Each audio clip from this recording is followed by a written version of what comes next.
Dhe dashur miq, sot kemi kënaqësinë të kemi në studio profesoreshën universitare nga Universiteti i Tetovës, Negjibe Nuhiun, autore e librit më të ri Farmakologjia klinike.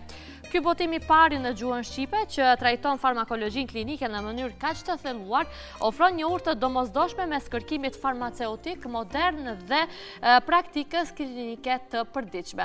Për të kuptuar detajet e këtij libri, sfidat e të shkruarit kuptohet, mbledhjen e materialeve edhe përkthimet nga gjuhët e huaja, kam kënaqësi që tani këtë bisedë do e zhvillojmë bashkë me profesoreshën Negjibe. Mirë se erdhat dhe mirëmëngjesi. Mirë se u gjeta, zonja Ida. Faleminderit për ftesën. Ishte kënaqësi të bëj një takim me ju dhe ju falenderoj për ftesën që më keni thirrë. Është kënaqësia e dyfisht, unë nga momenti që e pash edhe në rrjetet sociale dhe me thënë botimin e këtij librit, ishte mos e nevojshme që të kuptojmë thellësinë, detajet e realizimit dhe shkrimit të këtij libri, që është mos e nevojshëm besoj për studentët edhe për të gjitha profilet. Edhe personalisën e sot, pa. Po, kuptohet.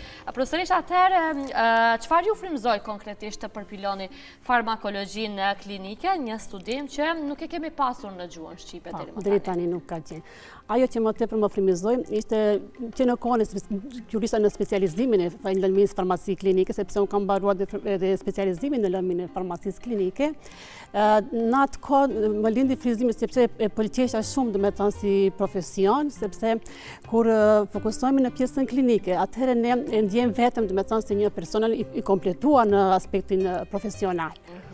Ajo ishte një ndër arsiet edhe fillova një herë vetë, pa pastaj edhe me autorët që tani mund ta shfrytëzoj rastin që ti përshëndes, është profesor Driton Selmani, profesoresa Johana Çanka dhe profesoresa Selvie Shemsiu, që kanë ndihmuar që ta kompletojmë këtë libër.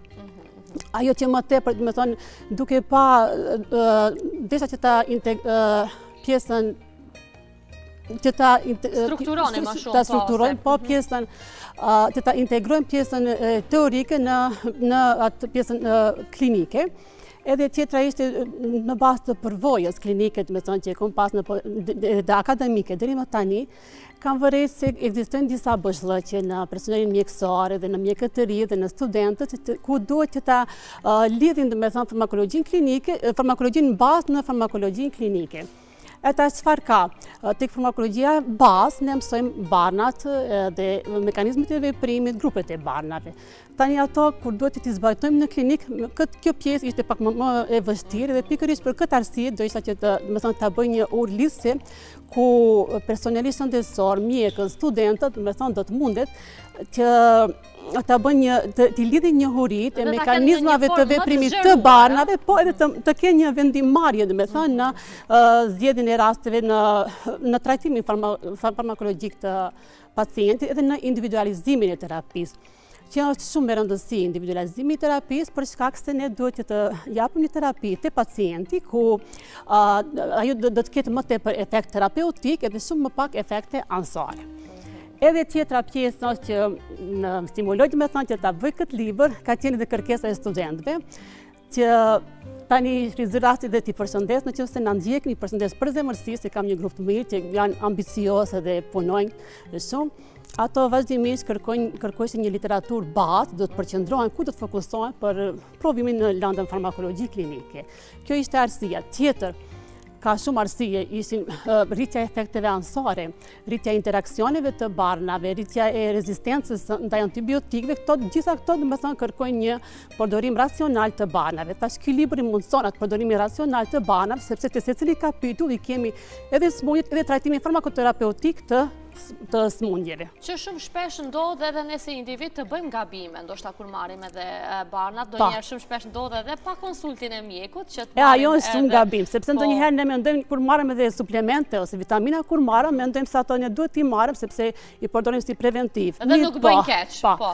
Nga ajo nisemi në atë kohë kur ne përdorim barna të tjerë, atëherë duhet kemi kujdes sepse kemi interaksione ndërmjet atyre. Kur kemi interaksion, do të thonë humbet veprimi i barit të cilën ne jemi duke i përdorur. padyshim. Zvoglohet ose rritet veprimi i varit. Po, do flasim më gjërësisht pastaj për atë pjesë, po më intereson se si u mirëprit nga studentët dhe kolegat në përgjithësi ky libër.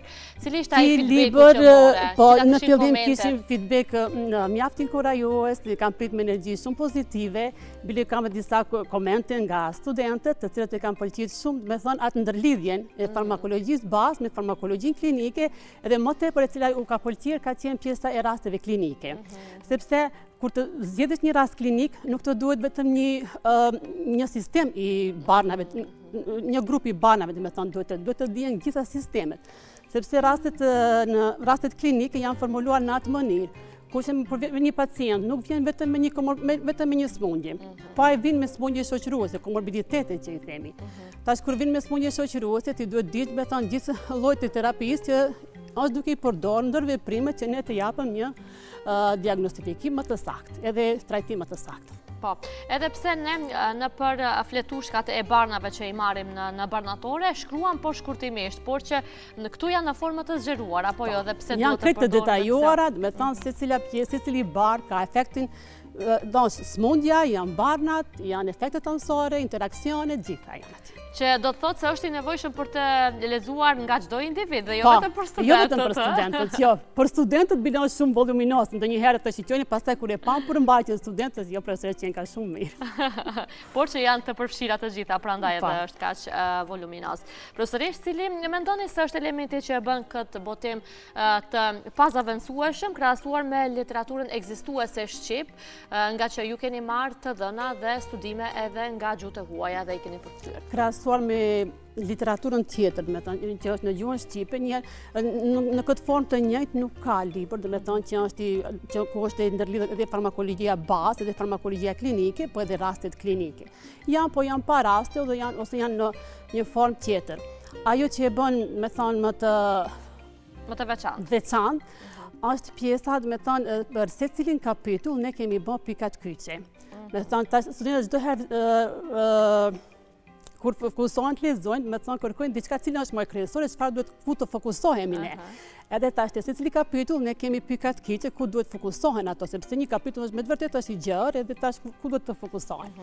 Ajo tjetra është pjesa e tabelave, që aty me thonë në mënyrë më të thjeshtuar i kemi gjitha të dhënat, me thonë për atë kapitull që e kemi shkruar. Edhe pjesa është e menaxhimi i efekteve anësore, interaksioneve, gjitha ato se si duhet i trajtojmë në një pacient. Edhe që janë shumë me rëndësi, aty kemi për shembull pavarësisht se për cilën sistem bisedohet, aty te ai sistem, për shembull nëse kemi pacientë me smundje kardiovaskulare, tash ne kur i trajtojmë me terapi, aty kemi dhënë edhe shembull, për shembull me smundje tjera që kanë, por dhe me smundje kardiovaskulare dhe si duhet të trajtohen, sepse ato nuk mund të trajtohen në mënyrë të njëjtë sikur kur ka një smundje dhe kur ka shumë komorbiditete. E qartë. Po, sa kohë ju ka marrë i gjithë ky proces, profesorish, me vite të tëra, besoj, për t'i përmbledhur, për t'i grumbulluar të gjitha këto informacione? Disa vite, sepse është një libër shumë voluminos, mos diku të 700 faqe, dhe me thonë është voluminos, mirë po, unë i falenderoj edhe kolegët të cilët kemi bashkëpunu, që i përmenda edhe më herët, kemi punu në mënyrë intenzive, dhe më kanë ndihmuar edhe kemi arritur deri këtu, kemi me përkushtim shumë të madh dhe intenziv. Cilin kapitull e keni shkruar me më shumë dëshirë kështu dhe pasion? Pjesën e antibiotikave ose cili mendoni që është më i kapshëm për lexuesin dhe lexuesit janë më të interesuar të dinë rreth atij kapitullit? Si kapitull që ne kemi shkruar më me energji pozitive, mendoj me pasion, ka qenë kapitulli përdorimi i barnave te grup moshat e specifike. Për shembull, është përdorimi i barnave tek gratë shtatzane, përdorimi i barnave tek fëmijët dhe përdorimi i barnave tek mosha geriatrike. Këto është shumë interesant për arsye se nuk është i njëjti dozim sikurse tek personat të qetë, do të thonë që janë në moshë mesatare. Ku janë arsye, do të thonë tek shtatzanat e dimi që janë ndryshimet hormonale dhe pastaj gjithçka rrjedh. Edhe smundjet të cilët paraqiten tek shtatzana, për shembull kur kemi vjellje apo kokdhimbje apo smundjet e tjera, si trajtohen te një grua shtatzan dhe si trajtohen tek ose një diabet apo një hipertension apo epilepsi, si trajtohen tek gruaja shtatzan, si trajtohen tek pacientët të tjerë. Ajo është pjesë shumë e rëndësishme që mund ta lexojë secili lexues, do të thonë që intereson. Edhe pjesa tjetër është popullata geriatrike. që është shumë me rëndësi te populata geriatrike, për arsye se me mplakjen, domethënë me rritjen e moshës, me mplakjen normalisht që edhe funksionet e organeve fillojnë që të bien. Në momentin kur bien funksionet e organeve, për shembull, në qoftë se bie funksioni i mëlçisë, funksioni i veshkëve, tash ne në farmakologji kemi mëlçi bëhet metabolizmi i barit, kurse me veshkët bëhet eliminimi i barit. Tash në qoftë se ne kemi ndonjë çrregullim në metabolizmin e barit, ku bari kalon nga një formë në formë që të jep efektin terapeutik, atëherë neve nuk kemi efekt të barit ose kemi vonesë për shembull të metabolizmit, ngel bari një kohë më të gjatë në organizëm dhe pastaj kemi toksicitet. Me thonë duhet kemi kujdes si është funksioni i mëlçisë. Gjithashtu edhe tek veshka, duhet kemi shumë kujdes për arsye se nëse kemi një insuficiencë renale që është pamjaftueshmëria e punës së zemrës, atëherë nuk funksionon në mënyrë të njëjtë një veshkë e cila është normale dhe një veshkë e cila është me insuficiencë renale. E tash, kur kemi një pacient me smundje renale, me veshkë të sëmur, me pamjaftueshmëri të funksionit të veshkëve, atëherë edhe eliminimi nuk është si duhet. Vendrit e grumbullimi i barit, kemi akumulimin e barit dhe pastaj kemi efekte toksike, të cilat varësisht për çfarë bari kemi përdorë edhe tek mosha pediatrike, që është shumë e rëndësishme sepse ne nuk mund të llogaritim fëmijën si një organizm i madh në miniaturë. Dhe sigurisht që nuk janë as terapitë e njëjta. Edhe dozimi nuk është i njëjtë. Nuk mund ne shumë do të themi se është i fëmijë dhe do të japim një dozë shumë më të vogël ose është i lutur. Ka disa arsye sepse te fëmijët bëhet dozimi zvogëlohet doza e barit. Është pjekuria enzimatike e cila ndikon te metabolizmi i barit. Kur përshpejtohet metabolizmi, atëherë humbet efekti i barit ose kur ngadalësohet të rritet efekti i barit. Ne duhet kemi kujdes sepse ata nuk e kanë arrit pjekurinë. Pastaj proteinat plazmatike janë në nivel më të vogël. Ai fraksionin e lirë të barit, kur kemi një fraksion të lirë të barit, ai ka efekt më tepër terapeutik dhe kalon në toksik. Pikërisht për to arsye ne duhet të ta zvogëlojmë dozën tek fëmijët. Tjetër, enzimet që në metabolizmin e të mëlçisë nuk janë të pjekura, edhe niveli i elektrolitëve, shumë shpejt te fëmijët ne kemi disbalancim të elektrolitëve. Tash çdo disbalancim i elektrolitëve i ka pasojat e veta. Kur mungon kaliumi, mungon kalciumi, mungon natriumi, tek fëmia paraqiten çrregullime. Prandaj tek këto pacient duhet kemi shumë kujdes në dozimin e barit, individualizimin e terapisë. Profesori, sipas jush, nëse fëmiu është po diagnostifikohet me një sëmundje, a duhet të merren të gjitha analizat dhe rezultatet e duhura për të filluar me një terapi si fillim, të asaj diagnoze? Po. Pikërisht e fëmijët, duhet të bëhen të gjitha analizat laboratorike për shkak se ne duhet për secilën sëmundje, ne të kemi rezultat, ne duhet të bëjmë një anamnezë dhe pastaj analizat laboratorike, tash në varësi se çfarë sëmundje është. Pastaj mund të kemi edhe teste tjera funksionale, teste ose kompjuter apo EKG, tash në varësi çfarë patologjie kemi. Po do ta lidhi rastin më tepër me antibiotikët, sepse te fëmijët shumë përdoren antibiotikët, që kemi edhe një përdorim iracional, nuk e di pse ende vazhdon ai përdorimi iracional i antibiotikëve. Ndoshta është nga ajo se nënat frigohen mos ketë ndonjë përkeqësim edhe kërkojnë edhe vetë antibiotikët te mjekët tanë, ose neglizhojnë atë pjesën sepse për të filluar me një antibiotik tek fëmijët është mirë që të bëhet analiza laboratorike. Ne të shohim është infeksioni virusal apo është infeksioni bakterial. Nëse kemi një infeksion virusal dhe marrim antibiotik, se marrë antibiotikë, sepse ai nuk ka efekt. Mirë po duhet nëse ka infeksion bakterial, atëherë shohim edhe e japim antibiotikun, mirë po përsëri duhet edhe pjesa antibiogramës, që ne të shohim është senzitiv apo është rezistent. Nëse ne marrim një antibiotik i cili është rezistent, se marrën Po. Sa jemi ne si shoqëri të ditur për këto gjëra dhe sa marrim shpesh antibiotike pa nevojë? Po, unë si ju tregova më herët se menaxhoj dhe di banatore. Po, aty do ishta ndërlidhem, ju edhe në praktik këto i shihni vazhdimisht. Pikërisht për këtë arsye, unë sot për momentin përdoret sikur kemi një mbipërdorim, ende kemi të antibiotikëve. Për disa raste edhe i kundërshtojmë ndonjëherë pacientët, mirë po ato e kërkojnë për shkak frikës, ose ndodh rasti, për shembull, njësmojnë fëmijët në mbrëmje. Ato duan ta kalojnë në mbrëmje dhe marrin preventiv e mendojnë se është antibiotiku, mirë po ai nuk është preventiv, ashtu e mendojnë. Ose neglizhojnë sepse analizat laboratorike të CRP-s nuk udhëzohen nga mjeku am. Po të udhëzohen nga mjeku am shumë lehtë, domethënë ato i bën analizat, por kërkojnë udhëzime specialistike, ta drejt të shkojnë në spital, paratiten ato më mirë kërkojnë të marrin një antibiotik, që është gabim. Por mendoj se me edukimin e vazhdueshëm është mirë që të trajnohen nëpër shkolla apo diçka, edhe të njoftohen prindët që mos përdorin panet. Cilat janë efektet anësore që mund të kemi nga antibiotikat? Po ka shumë efekte anësore, më tepër që janë këto skuqja, kruarja, kemi edhe frymëzënie, ka shumë efekte anësore që mund të paraqiten prej antibiotikëve. Mirë po, ajo që është më e keqja, me thonë që ne nuk duhet t'i përdorim, është rezistenca ndaj antibiotikëve. Se rezistenca ndaj antibiotikëve është shumë e vështirë, sepse pastaj nuk mund gjejmë një antibiotik të cilën do të trajtojmë atë bakteri e cila është rezistente, edhe e kanë një aftësi bakteriet rezistente, e kanë një aftësi që rezistencën që e kanë ja shpërndajnë grupit tjetër të bakterie. Pastaj edhe ajo bakterie tjetër që nuk ka qenë rezistent ndaj atij antibiotiku bëhet rezistent. Kjo është shumë e rëndësishme të antibiotikat. Mund ndalë ndonjë shembull konkret se si përdorimi i saktë një ilaçi kur ndryshon në fakt kur merret parasysh farmakologjia klinike? Po, mund ndalë. Për shembull, kemi digoksinën. Është një preparat, i cili përdoret në dështimin kardiak të zemrës edhe në aritmi. Tash në bazë të farmakologjisë klinike, ai përdoret për të rritë kontraktilitetin e zemrës edhe e ngadalëson ritmin e zemrës. Këtë parashef farmakologjia bazike, mirë po farmakologjia klinike parashef diçka tjetër. Ajo se na mëson për bazohet në moshën edhe në funksionet e organeve, për shembull në funksionet e veshkëve. Atë që thashet e më herët, kur pacienti është më i moshuar, funksionet e organeve bien, sepse atrofon edhe bien.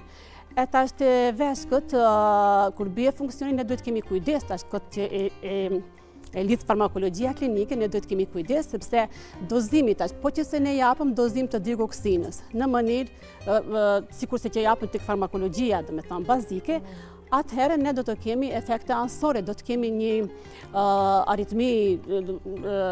një aritmi serioze, edhe do të kemi toksicitet. Prandaj duhet, në bazë të farmakologjisë klinike, ne duhet që ta monitorojmë dozimin e barit duke e kontrolluar funksionin e veshkëve. Tjetër kemi antibiotikët, për shembull, të marrëm klindamicin ose metronidazol, nëse këto e përdorin te pacientët me insuficiencë hepatare, me pamjaftueshmëri të punës së mëlçisë. Edhe ati duhet kemi shumë kujdes, sepse kur kemi pamjaftueshmëri të mëlçisë, këto bana metabolizohen në mëlçi. Tash kur kemi pamjaftueshmëri, atëherë rritet koncentrimi i këtyre banave, sepse ngadalësohet metabolizmi i banave. E tash ne çka duhet bëjmë? Bazë të farmakologjisë klinike duhet që të zvogëlohet dozimi, që të zgjatet intervali i dozimit me qëllim që ne mos kaktojmë ende hepatotoksicitet të mëlçisë. Sa me vëmendje jemi duke të dëgjuar. Edhe rast tjetër kemi për shembull te hipertensioni. Kemi pacient me hipertension edhe me astma bronkiale, për shembull. Edhe ne kemi banat që të trajtojmë hipertensionin, për shembull janë beta bllokatorët. Tash kur ne duhet të japim beta blokatorin pacientit, që është edhe me hipertension edhe me astma bronkiale, çka duhet kemi kujdes? Ne kur japëm beta blokatorit kanë efekt anësor në mushkëri, ato pacientët me astma bronkiale kanë një bronkokonstruksion. Tash ne edhe më tepër e rëndojmë pacientin, kur i japëm një bronkodilatator. Prandaj duhet ta zgjedhim beta blokatorin i cili ndikon më pak në mushkëri. Ai si përfaqësues është metoprololi. Duhet jepet tek pacientët që janë me hipertension edhe me astma, ose që mund të bëjmë të zgjedhim një alternativë tjetër, një barë tjetër që ta mjekojë hipertensionin. Prandaj duhet kemi shumë kujdes, prandaj është shumë e rëndësishme ajo pjesa e komorbiditeteve, polifarmacia, interaksionet, efektet anësore dhe ne që ne të kemi efikasitet. Padyshim, ndodh profesoresh që ndonjëherë të bini edhe në kundërshtim me udhëzimet e mjekëve që i sillin në bardhatore? Ndodh, megjithëse ndonjëherë konsultohemi, ndonjëherë bëhen edhe pavetdije lëshimet për shkak ngarkesës së madhe, mungesa infrastrukturës, edhe ndodhen që kemi ashtu, që bjem në kundërshtim, mirë po jo të fjalosim, pastaj i konsultohemi me mjekun edhe i rregullojmë, sepse farmacistët janë hallka e fundit, e cila me thonë duhet i ndalë gabimet tek Definitivisht. pacienti. Por që shumë shpesh ndodhe edhe ne si pacient të drejtohemi edhe tek ju, si kur të jeni mjek, dhe me thonë kur vim në farmaci, më duhet kjo apo më duhet ajo. Dhe sigurisht që mikpritja është e jashtëzakonshme, pa dyshim, na sqaroni jashtëzakonisht mirë, besoj që të njëjtën e bëni edhe në barnatorën tuaj, por që është mëse e nevojshme të dihet, me thonë të ketë kulturë dhe edukim për gjithë popullin, mirë e thatë edhe paraprakisht se kur duhet të përdoret antibiotiku, kur nuk duhet të përdoret dhe jo vetëm antibiotiku. Edhe diçka që kam vërej, do me thënë, tek personeli shëndetësor, mjekët të ri, do me thënë, është e nevojshme përditësimi i të dhënave. Përditësimi, do me thënë, vazhdimisht duhet të ndjekim, të lexojmë, ose të kemi qasje në literaturën bashkëkohore, edhe në qoftë se kemi qasje, edhe duhet trajnime të shpeshta të bëhen për mjekët, sepse vazhdimisht kur bëhen trajnime, do me thonë i shohin gjërat e reja që të dalin, sepse ne vazhdimisht kemi inovacion, kemi barna të reja, kemi barna që janë largu nga tregu për shkak efekteve anësore ose nuk prodhohen, nuk kanë tash dalin alternativa tjera dhe prandaj çdo herë është e nevojshme kjo përditësimi të dhënave. Dhe sigurisht jeni ju aktive jashtëzakonisht shumë edhe në trajnime të ndryshme, edhe jashtë shtetit në seminare të ndryshme, ku besoj që ju kanë ndihmuar shumë edhe në ngritjen e kapacitetit, do thoja, në këtë fushë që e drejtoni tani e shumë vite. Profesoresh, po është planifikuar përfshirja e librit si literaturë bazë në kurrikulat e fakultetit të mjekësisë në Universitetin e Tetovës të Maqër? Po, është planifikuar literaturë bazë, për arsye se libri përmban është lidhet, me thonë, edhe për dilan që neve i kemi në fakultetin e shkencave mjekësore dhe për farmakologjinë dhe për farmakologjinë klinike, me thonë është si literaturë bazë. Bile edhe kemi biseduar edhe me... Do jetë nga viti i ardhshëm ose vetë ka filluar? Me thonë, po. Bile kemi biseduar edhe me departamentet e farmakologjisë dhe mjekësisë edhe në Universitetin e të Kosovës edhe të Shqipërisë. Kemi biseduar që ato ta kenë si literaturë ndihmëse. Padyshim që do jetë tetë ndihmëse. Sepse edhe recenzentin e kam profesorin prej Prishtinës, që është duke punuar në Universitetin e Prishtinës në mban farmakologji klinike. Profesori Tom Batiri dhe shpëtoj rastin të përshëndes. Padyshim që të kanë ndihmuar në botimin e këtij libri, sepse është kaq voluminoz. Po, edhe udhëzimet edhe krejt, domethënë. Po, profesoresha, keni një plan ribotim apo përditësim të gjitha të disa... Kemi, sepse kjo është botimi i parë. Normalisht që ka pjesë me thonë që nuk janë futur edhe disa... Po, është botimi i parë. Ka pjesë me thonë që duhet edhe të shtohet diçka, mirë po unë edhe ndova njerëz për studentët, sepse do njëherë kur merë të lexoni, për shembull, kur duket voluminoz, sikur nuk ke dëshirë që të mësoj, që shumë voluminoz dhe priton sa kohë me thonë ne do ta mësojmë librin. Edhe kam fillu më pak, mirë po, kjo lëmi është lëmi shumë e gjerë. Edhe duhet ende të zgjerohet, megjithëse tash në të ardhmen, me thonë, do të bëjmë dhe ribotime tjera, ndoshta ka dhe ndonjë lëshim, ndonjë vërejtje apo diçka që janë të mirëpritura nga lexuesit. Urojmë që të ketë edhe shumë vëllime të tjera, sepse e thash edhe në fillim që është mëse i nevojshëm të lexohet edhe nga ne dhe jo vetëm nga profilet shëndetësore. Ka shumë dhëna, sepse këtu është e përfshim edhe mjekësia alternative, ku ne mendojmë se banat me fitopreparat me prejardhje bimore, dhe me thonë, nuk kanë efekt. Aty edhe harrova ta parashtroj këtë pyetje, po, më falë që të ndërprej, banat bimore, sa kanë efekt? Ato kanë efekt, mirë, po nuk e kanë efektin sikur se terapia farmakologjike, kanë efekt. Tash ne nuk mund të trajtojmë një smundje vetëm me fitopreparat. Nuk mund të trajtojmë. Ato efektet kanë më dohet, por edhe efektet anësore i kanë më dopta. Sigurisht. Por që duhet ndoshta më shumë kohë për të rikuperuar qoftë çfarë do lloj sëmundje. Profesorisë, cili do të ishte mesazhi për fund për gjithë ata që po, e kam edhe udhëzimet e harmonizuara me protokollet më të fundit të EMA-s apo FIDIES, apo? EMA dhe FIDIES, me thonë ne këtu jemi mundu që t'i përshtatim ato udhëzime, mirë po që ka qenë pjesë pak e vështirë, sepse duhet ato udhëzime të përshtaten me disponueshmërinë e banave në rajon, kushtet e praktikës shëndetësore, edhe jemi mundësu që t'i bëjmë algoritmet, do me thonë, që t'i përshtatin algoritmet e trajtimet që të zbajtohen në praktikë. Për shembull, ne nuk mund të shkrim për banat që nuk ekzistojnë as pak në rajonin tonë, apo në Maqedoni, Kosovë, libri është në gjuhën shqipe. Do me thonë, jeni harmonizuar ato krejt pa. Në të gjitha barnat që mund t'i gjejmë në Maqedoni apo edhe afër nesh, apo? por që ka shumë barna ndoshta që janë nëpër Evropë botë që nuk i kemi dëgjuar, ne ndonjëherë nuk i dim, por që në të ardhmen pse jo ti kemi edhe në vendin tonë ato që janë. Këto janë protokollet më të reja, domethënë që mund të shfrytëzohen edhe mund t'i lexojnë të gjithë. Po. Edhe te pjesa e interaksioneve, që është shumë e rëndësishme, domethënë që tek çdo herë, domethënë për të pas sukses në terapi, e para cila është? Domethënë e para është, domethënë ne duhet bëjmë një herë anamnezën me pacientin. Kur bëhet anamneza me pacientin, ato që tregon pacienti, pastaj fokusohemi në analizat laboratorike. Edhe në metodat tjera diagnostifikuese. Kur i taktojmë, domethënë kur arrim në diagnostifikim të saktë, atëherë shkojmë në dhënien e terapisë. Edhe te dhënia e terapisë duhet kemi shumë kujdes, sepse shumica e pacientëve na vijnë, domethënë mosha pak më e shtyje mbi 50-60 vjet për shembull, vijnë me komorbiditete të ndryshme, vijnë me dislipidemi, vijnë me hipertension, vijnë me diabet, dhe ne duhet kemi kujdes tash në interaksionet e barnave. Por interaksionet janë shumë me rëndësi, sepse ka interaksionet që ndikojnë direkt në efektin e barnave, e pengojnë barin tjetër, por që më kanë veprime agonist, antagonist, dhe ai nuk mund të jep efektin terapeutik, ose ndikon në farmakokinetikën, absorbimin, distribuimin të si mirët bari, si shpërndarje, si metabolizohet edhe si eliminohet.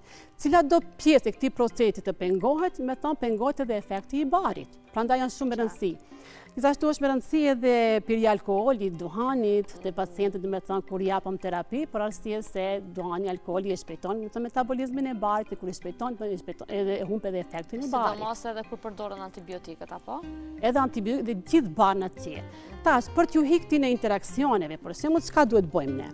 Në fillim duhet të vërejmë rëndësinë klinike.